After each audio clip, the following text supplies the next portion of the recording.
Why this Excel lookup is not working. Don't be nervous or angry. Let's find this solution in this video. You are using the Vlookup function to find the value of the exact match of ID and name from the given table in the left side. After you use this lookup function, this results is error NA.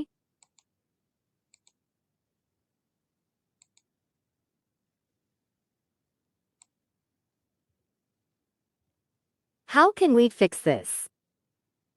See, Ctrl and F key is working.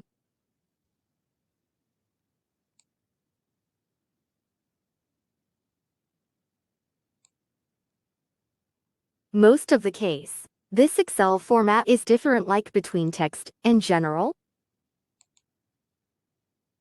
Just simple to convert to number from text format. Then, now it is successfully working.